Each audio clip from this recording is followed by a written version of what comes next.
ขือยาว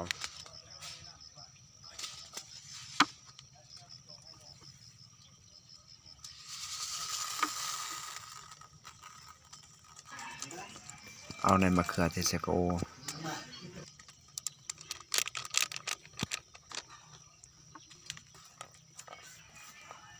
ทอกน้ำใสแสบไว้ประมาณ5 ชั่วโมง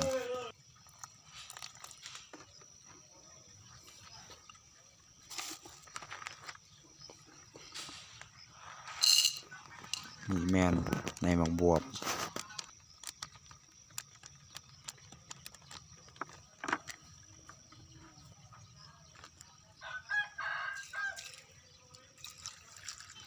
แช่ในไว้ประมาณ5 ชั่วโมง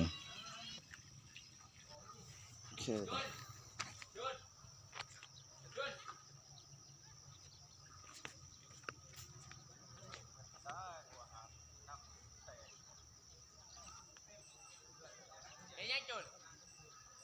ก็บมาพวกมานั่นน่ะสิเก็บมาพวกมาก่อน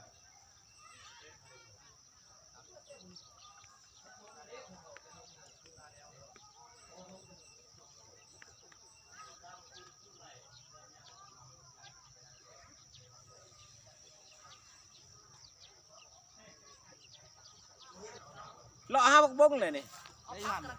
ฮะเบิดแล้ว พักบัวพยังเอาน้ำมาปนกันพักกระลำพักกระลำที่ใส่ ได้พักกะลำมาพวกแท้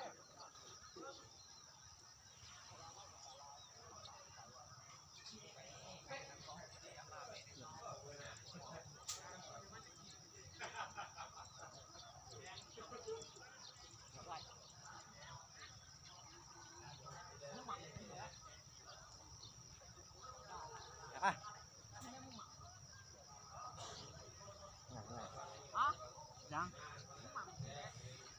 ยัง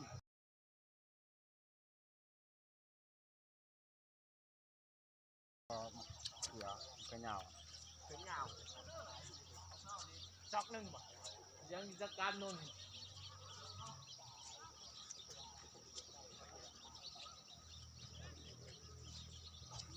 ต่อไปก็สิมาปลูกมาบวบนี่บวบมา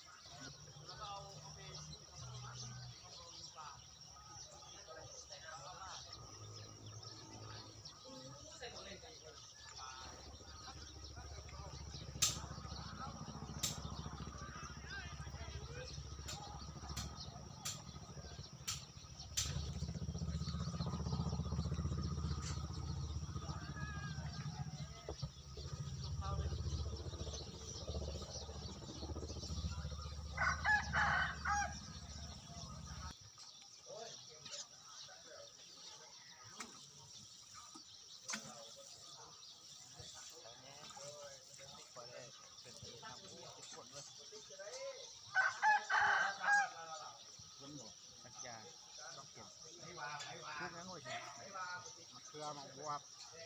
น้ำเต่าเนี่ยเต่าเอาแบบ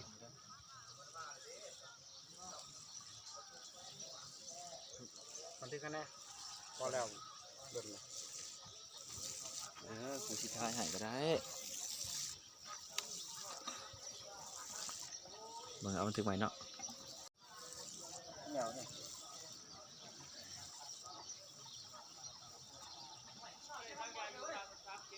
เรียบร้อยวิดีโอ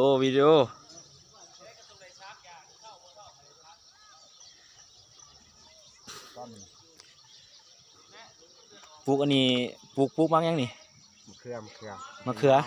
มะเขือใช่ยังไงนี่เขือบ่มีฝุ่นบ่ตรงนี้ก็ใช้ฝุ่นที่แดกงัวนี่เป็ดของ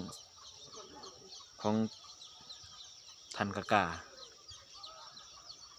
อันนี้น้องปลาดุกนี่เลี้ยงปลาดุกอยู่ในนี่ปลาดุกลายนั่นเนี่ยนี่ปลูกยังปัดบ่วงโอ้อันเดเบียมันเกิดตุกปลูกว่าหัน